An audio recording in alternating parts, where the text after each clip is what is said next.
Okay, welcome everyone back from break. And I'm going to hand it over here to Amy Matthews from Grand Valley Start Project, Michigan Autism Council, and I'll let her introduce herself from there. So thank you, Amy.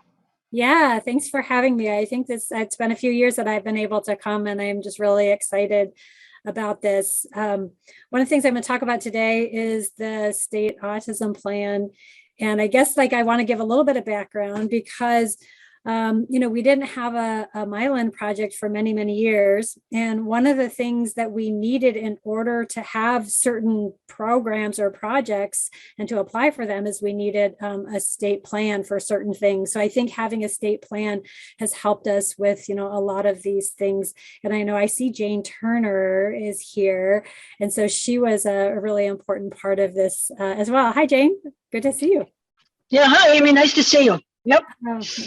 So we've got some people who've been around and helped really get this whole thing going. So I'm on faculty here at Grand Valley State University in the psychology department. I've been here for about 23 years.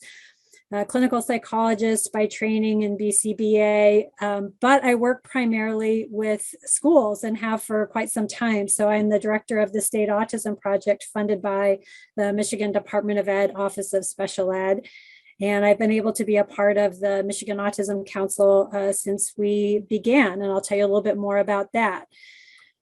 So we want to just kind of talk about this whole kind of Autism Council work and the ASD state plan. So here is my agenda for our very quick 45 minutes. I'll give you a brief orientation to the autism state plan work. I'm going to talk to you about the survey results that informed the most recent update of the state autism plan. Talk to you a little bit about the recommendations that came out. I think this is relevant so that you can think about how you could contribute to those recommendations. I mean, the recommendations are not meant for the Autism Council to implement. They are meant for people in the field to implement. And then we'll talk about the call to action, what could you do with this information? So we got to start off with a little bit of fun because it's a Friday afternoon. So do y'all have your chat open? And how are you feeling this Friday afternoon? You can put the number in the chat, how you doing right now on this Friday afternoon? I don't know if you're feeling really excited to be almost into the weekend or a little bit tired from a long day. I got some 4s, some 5s, some 3s, some 8s, some 2s. Kind of people are all over. I know the 4 is just the best, right? We got some tired. We've got some kind of calmly happy. Okay. If you're at the 4s, you might have to go back to the soles of your feet that Sharon said she did this morning. So you can finish your day with soles of the feet. Okay, leave your chat open. I got a couple other questions for you.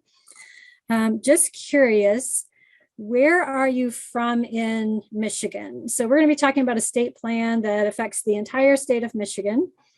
And I'm just always curious, do we have, pretty broad representation from across the state? Oh, great. We have Houghton, Marquette, excellent, Oakland, Battle Creek, Kalamazoo. I know you kind of know each other, but I don't know where everyone's from. Wow, you guys are from all over the place. That is excellent. Monroe, Saginaw, Escanaba, Oxford. We got a lot of UP folks. That's great. Burt Lake, nice. Clinton, Downriver. We've got the state. You guys did a nice job choosing your Len folks. You got great representation. Okay, last question here. Or actually, there's 2 more really. Do you have a professional connection to autism? You can either say yes, no, or you can just type in a little bit about, are you involved in diagnostics, intervention?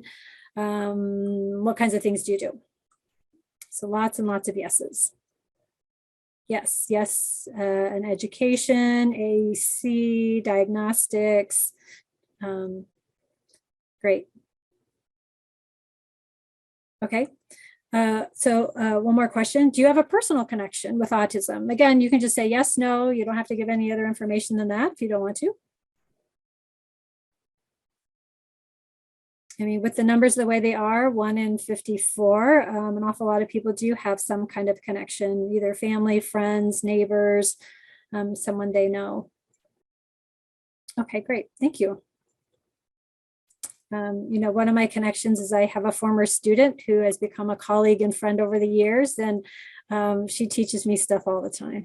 And she's also way smarter than me, I have to say. She's actually a pediatric psychologist now.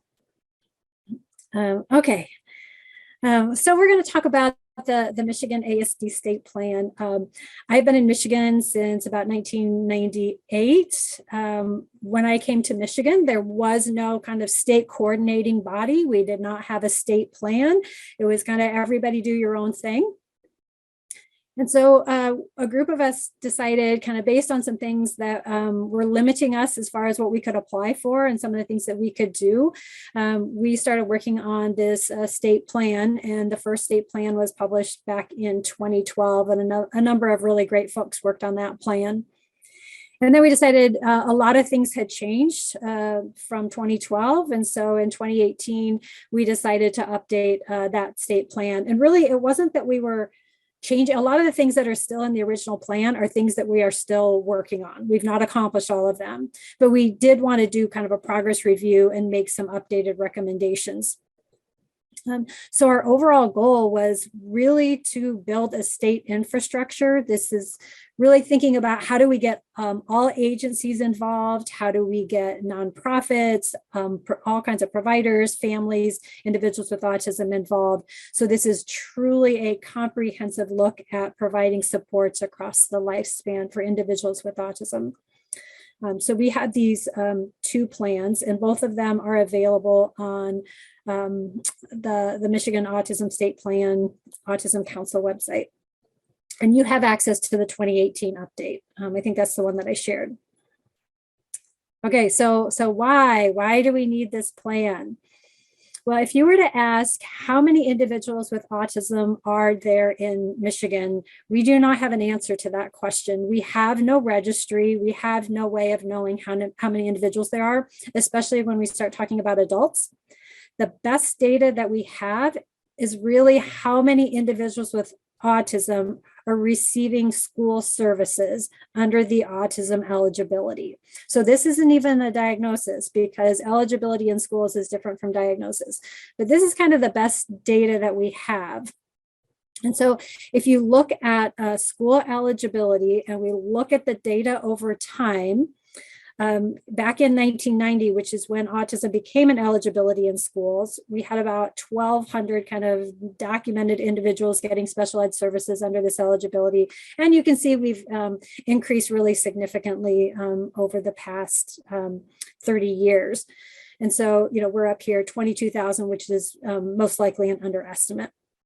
And so that's a little bit more than 10% of the special education population in schools. So that's our best guess. We know in the state, when we look at kind of lifespan from birth, all the way through adulthood, it's a pretty large group of individuals.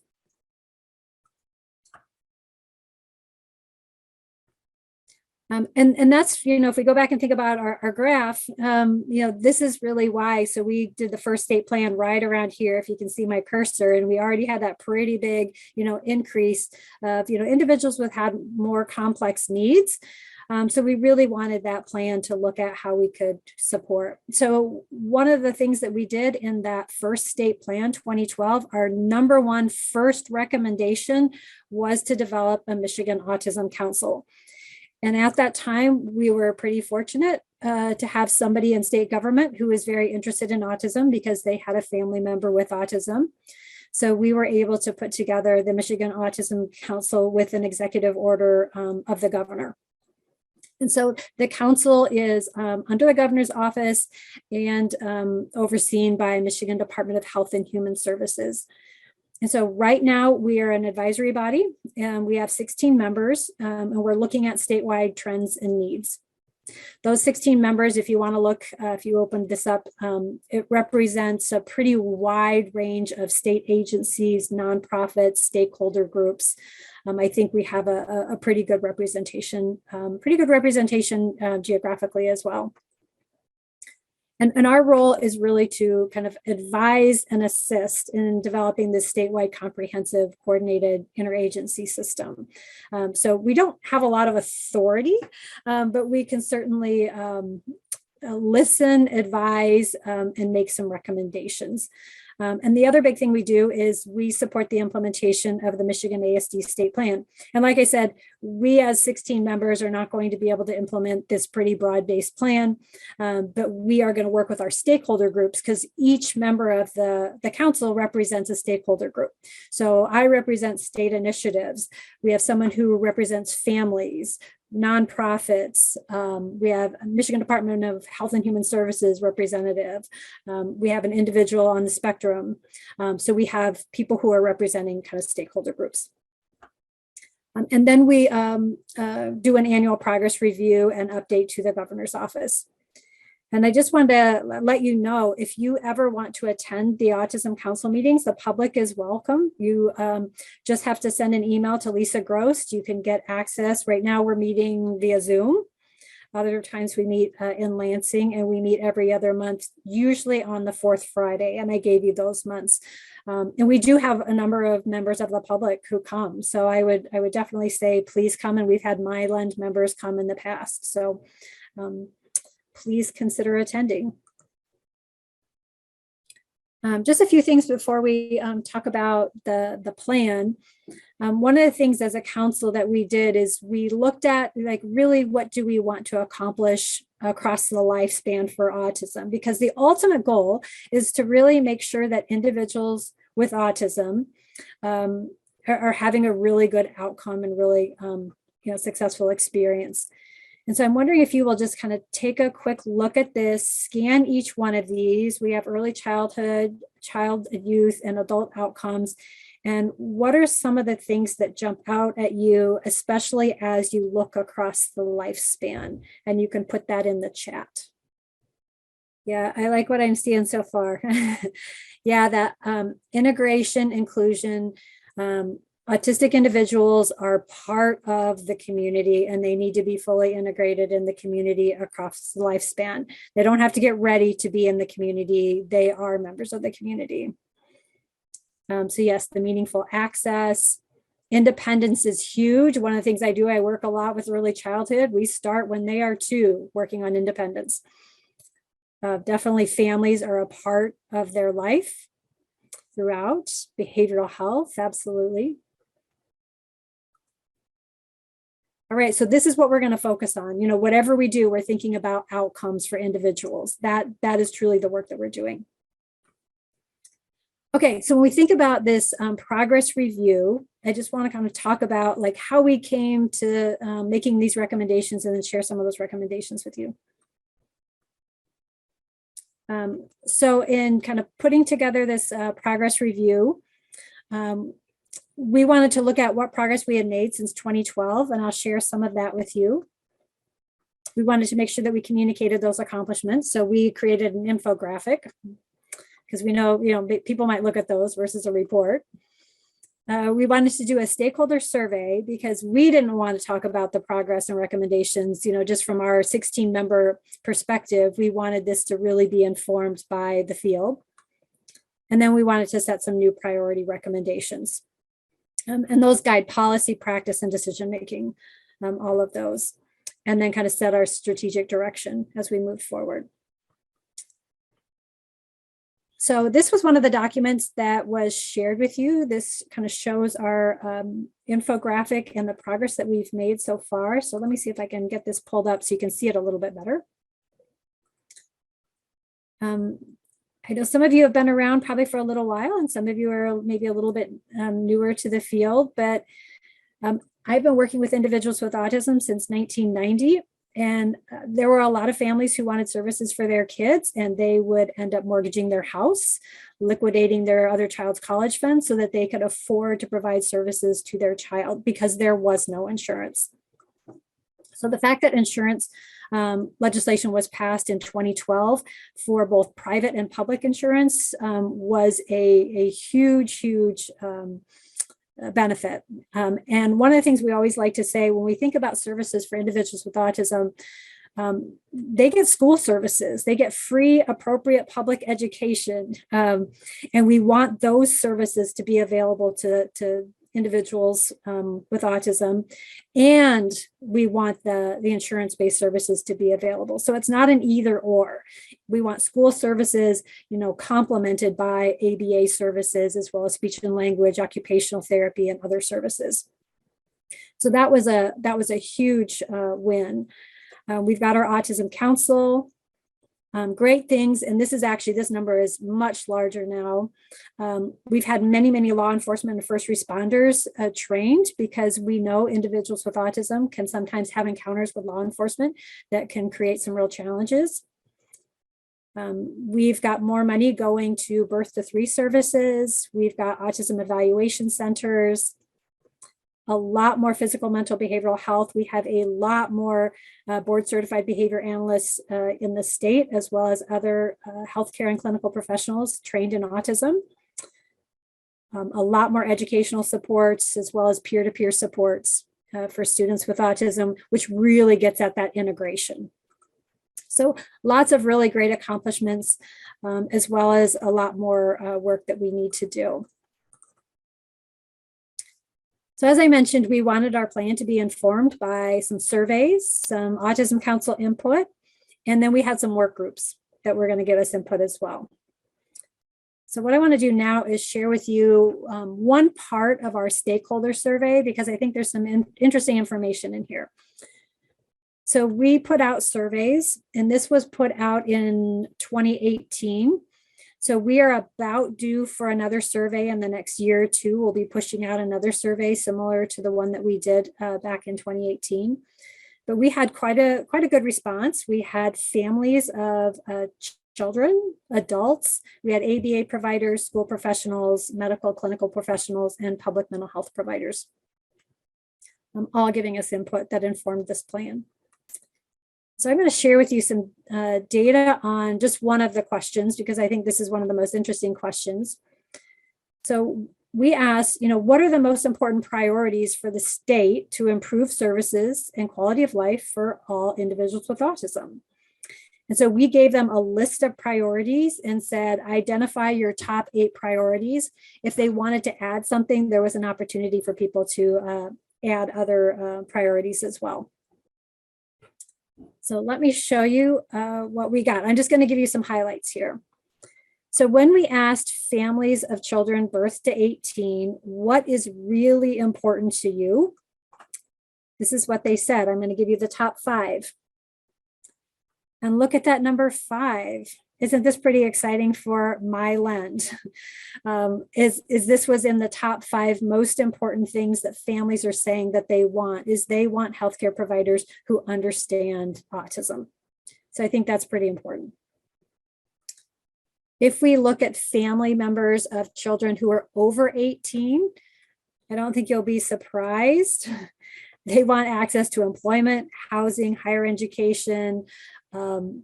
They want funding for community activities and education and training for employers. I don't think anybody would be terribly surprised by that. We have a lot of work to do in the area of adult supports.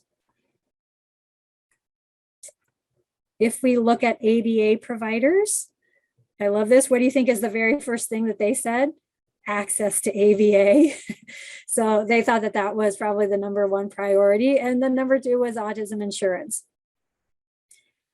I underlined something here. If you see the care for children with severe problem behavior, you're going to see that this is a theme in the rest of the surveys. So this becomes really, really important. So this is ABA providers. This is data on school professionals. Their number 2 was care for children with severe problem behaviors, certainly as well as education and training for providers and increased school funding. But that number 2, that's part of a theme here. Medical clinical professionals, obviously access to clinical providers, access to healthcare providers with training, not surprising, but that number 2, there's that severe problem behaviors again. And then our public mental health professionals, number 1 is care for children with severe problem behaviors, as well as a number of other priorities. I just kind of wanted to highlight that because that's something that we talk about within the Autism Council as like a key issue that keeps coming up over and over again. because it comes up in schools, in community mental health, from families, as well as, within employment situations, just kind of across the board, is how are we addressing some of these challenging behaviors that come up. And we do have some good information and good technologies if we can implement those more consistently with fidelity, and if we have more professionals who know how to implement those procedures. So for example, in our START Autism project, we're working with Dr. Greg Hanley and his team out of Massachusetts to put in a protocol called Practical Functional Assessment Skill-Based Treatment that addresses significant challenging behavior. So the question is, this would be a recommendation in the autism state plan. How do we get more people trained? How do we get, families and individuals access to these kinds of interventions? So this kind of data really informed the recommendations that we made. So I'm probably going to let you look at this on your own, just so we have a little more time for the next part of the presentation. But we definitely had a number of themes that came up across stakeholder groups, and those themes are the kinds of things that then led us to making particular recommendations. Oh, I did want to point out here, these were items that were rated in the top 8 by at least 4 stakeholder groups. And access to clinical providers trained in ASD, again, relevant to MyLend, and coordination among family, schools, medical, and clinical providers was also a top priority, again, relevant to MyLend. So I think what you are doing as part of, the MyLend group is really contributing to the recommendations that came out of the survey. All right, so I just wanted to introduce you to kind of the layout and the focus areas of the state plan, particularly this update. We have 5 areas that we focused on. So we really focused on working with families, early identification intervention, educational supports and services, adult services and supports, and then physical, mental, and behavioral health. And so each one of these has its own recommendations, but they're certainly not independent. They're interrelated.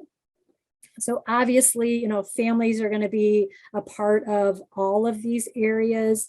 Early identification intervention happens within the school system, but also happens within behavioral health. So again, these are all interrelated. So if you're reading through it, please think about how they inform each other.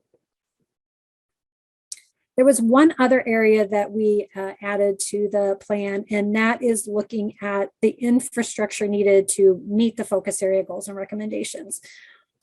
So, each one of these is going to have to be supported by state agencies, educational system, providers, nonprofits, and all of those things. And so we really wanted to look at how policy and practice was going to help us meet those recommendations. And that's why we have agency representatives on the Autism Council. So this area supports all of the focus areas. And then for each one of the focus areas, we divided it up and we looked across 4 different kind of sections. So we looked at collaboration and coordination, which is an issue that comes up all the time, is how do we get systems to work together? When we're working with individuals with pretty complex needs. So if we have a 12-year-old with autism, he might be getting ABA services, speech services, working with his primary care provider, he's in school, and families trying to connect him with community services. How do we coordinate, all of those things? That is one of the biggest challenges we run into. How do we put together information and resources, and how do we actually get that out to the people who need it? So I know that there have been various grants, like the MIC grant that I think just kind of finished up, was working on getting information and resources out to healthcare providers about screening, evaluation, and referrals. How do we get information, out to families? How do we get information out to, adults on the spectrum? What are the systems for doing that? Certainly training and education is always going to be, a part of the work we do. and then providing services and making sure everyone has access. And we know access can be a challenge. When we passed the autism insurance legislation, we did not have enough ABA providers to offer all of the services, even though insurance was willing to cover it. So, looking at all of those pieces became an important part. So this is kind of what it would look like, if you were to open up the document and if you were to look at the family engagement area.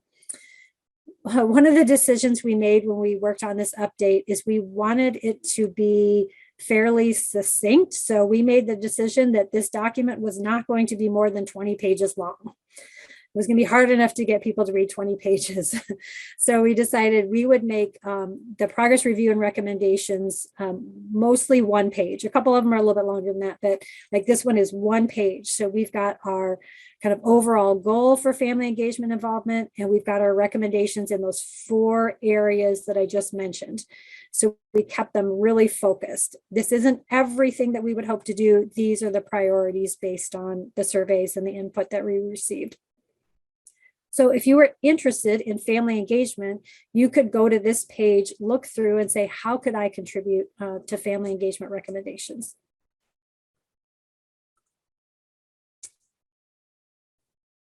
All right, I've been chatting a little bit here. So now I'm going to ask you to do something. If you could read through this, this would be great. One of the decisions we made was not to write an executive summary, but to instead write a call to action. So this would be like, I've got the state plan. What am I supposed to do with this? What is my role in this? And so this is just an excerpt from the call to action. So I'm going to ask you to read through this and then tell me like a phrase or a concept or a theme that kind of jumps out to you that would be relevant to you or the work that you do. So just take a minute to read through and then you can drop in the chat your thoughts.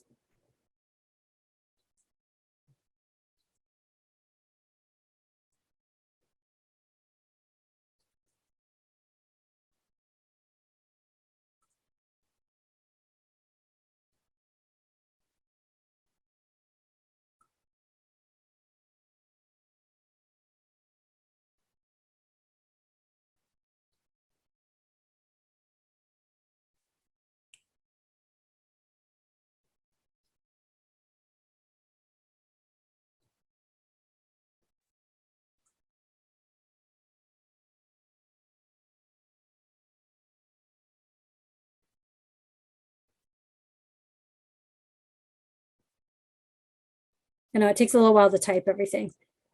So Amy says, in education, how can we develop recommendations for destigmatizing autism? Yep, to make sure that they are included. Absolutely. There's some really exciting stuff happening in the autistic community. And I understand that Alex Kimmel presented to you before this. I think there's some really great work happening in that area. We've got an initiative in our project called ASD 365, is really looking at that area of, this inclusion and advocacy throughout the year. Yeah, everyone is being called to action. If you think about, how we're going to support individuals with autism, no one group, no one organization is going to be able to do this. We can't just delegate this and say, this is who's going to do this, because there isn't one group that can do all of this. So everybody has to be a part of the recommendations. So that's why we did the call to action, because I think everybody can contribute in any number of ways. So here would be the actual kind of the to-do or steps would be to read through the progress review and recommendations and share it with whatever constituent group you work with, whatever your organization is. You don't have to share the whole thing. Everybody doesn't have to read the whole document. Pull out the things that are relevant that might be supported by your organization and say, like, what's something that we could do? Again, you don't have to do everything, just kind of like a piece of it. And then create, just a brief implementation plan. Here's what we're already doing that could support this. We always like to hear what people are doing that is supporting the recommendations, because, we can put those things in our annual update. Or maybe you can extend something that you're doing to include individuals with autism. So I'm going to look and see how much time do we have. Okay, we do have a little bit of time left. I would say, can we take about 5 minutes? And I would love it if everybody could open up the document. This is the ASD state plan.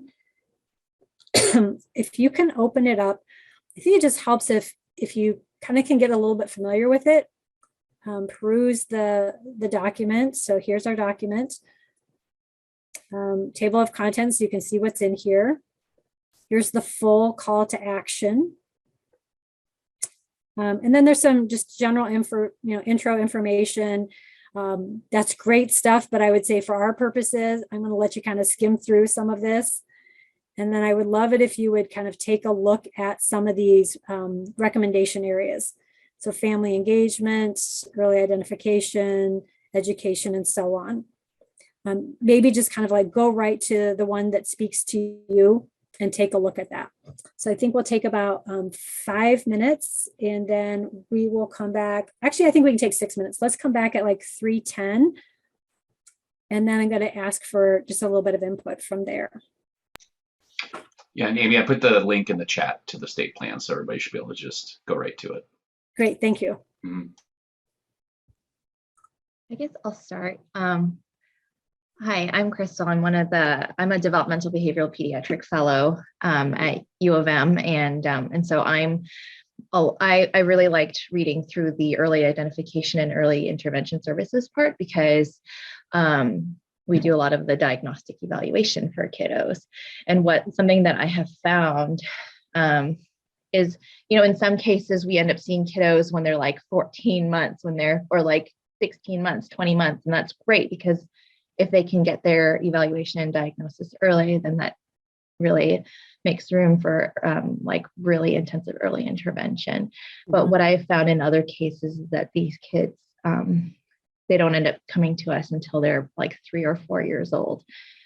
Even though there was like suspicion pretty early on for some of these kids. And so I think something that the AAP has done is made like the MCHAT, something that's like pretty standard for pediatric practices to put into place, to be done at 18 months. And then again, at like the 24-month mark, to really try to help kids to screen for autism. And then for that evaluation to then even eventually come to us. But I feel like at least at U of M, like our wait lists are usually like 6 months, 6 months long. And so I think that there's just not a lot of providers available to make to do the diagnostic evaluation. And I think that there are some limitations based on insurance too, because I know specifically like Blue Cross Blue Shield makes it a little bit trickier for kids when they do their diagnostic evaluation. They have to go through a 3-part process and I think that slows down their access to ABA. As part of the diagnosis. So I think that's an area where that's a focus for me, but I'm not really sure like where my partners are to help kind of reduce those barriers. And then the other area that I was thinking a lot about was just transition care, because I have yet to really see a lot of the kids who are like older. I feel like, and I'm not really sure why, just with my attendings, I don't see a lot of kids who are 16 or 17 kind of going into transition care, but I liked reading about that as part of one of the service provision in the school. I liked seeing that transition process for identifying post-secondary like school goals and things like that was part of school. I didn't know that was something that was like directed towards schools, but I'd like to, as a provider, I'd like to learn how I could partner with the school to make that process easier for families. That would be that's a big hole. And I think families have a hard time finding providers who will work with their older kids. Just a real quick comment about the delay in diagnosis. early on is in the schools and it's free. So I would say, if kids can't get in and get diagnosed, I would say get them into their school services. Because they can start right away. They're not as intensive, but at least they can get going. Other comments? Well, and I have a question. Is the council or part of the plan at some point looking to maybe address those data gaps at all? As far as, I mean, even as you mentioned, which I bark about all the time, is the fact that, kids are only considered as far as having autism or having a disability if they're eligible for special education, and not all the students are found eligible. Mm-hmm. So how are we identifying or, really comprehensively working with all of the students? Yeah, we have talked about the data issue. That is a challenge, but we continue to have the conversations about like getting the data, and without having something like a registry, which it's very hard to have a mandatory registry. There are states that have registries, but they're almost always voluntary. So I think that is difficult. I mean, there's other ways to get school services without having to ASD. I mean, there's other eligibility labels, for sure. There's 504 plans. I would say, families can work with like Michigan Alliance for Families, and they do all special ed services, and that's all free. That's state and federally funded. I would say, get, families connected to see what services, they can get for their kids. But I think the kids in the gray area are the hardest to support. And I know, Crystal, when you were saying, I think we miss some kids, because I'm working with our children's center right now. We've got a little guy who's almost 3. He doesn't look autistic because he doesn't have those classic symptoms. But boy, I would be surprised if he doesn't have autism, and the family's just like, we don't see it. And so they're very reluctant, to take him in to get evaluated. And so I think there's a lot more education that needs to happen, and destigmatizing, it's fine. You're talking about just going in and, getting services, for our kids, because early services are just so important. I know you all know that.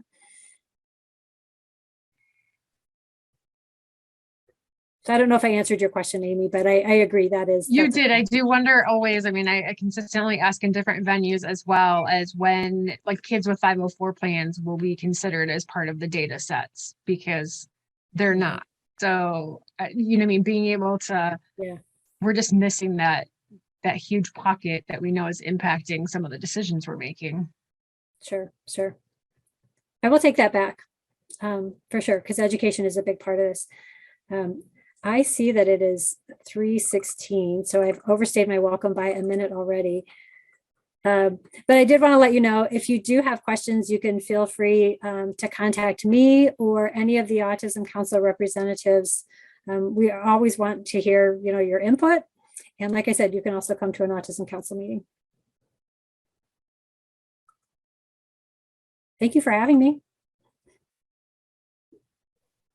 Thank you so much, Dr. Matthews. And Jane, it looks like you're going off mute. Yeah, thank you so much, Amy. So much has happened since 2012. We have a long way to go, but were there something in the realm under fewer than 50, I think, active ABA therapists at that time? There might have been 80 in the state, but a number of them were doing more administrative jobs. Yep. And everybody was paying out of pocket. Yep. And it's just, we've got a long way to go, but the state has come a long way, and MyLend is making is a significant, we were able to do MyLend because of having the autism state plan. We could apply for it. We couldn't apply before that. And is, part of that building the workforce to address these issues. Yeah, I agree. I know I see a lot of young faces here, but things were different when we started, back in 20 years ago. Up in the UP, there wasn't a single teacher endorsed in autism, not one, not in the entire UP. So even within the education system, we've made some huge progress too. When I started working on this in the early 2000s, I was giving talks to pediatricians and other doctors just to kind of describe what autism was, because everybody just had that image of the child sitting in the corner, banging their head against the corner wall, and that was it. There was really no understanding of the broad spectrum of behaviors and, kind of the core behaviors of autism. The professional community was really clueless, myself included. I mean, I had to learn. This was all new. Yeah, so you guys are tasked with being the ambassadors and taking this information out, because we have way more people who are informed about autism now than we did. And so you can take it out and you can kind of continue to broaden with the networks that you have. So thank you for doing that. Well, thank you.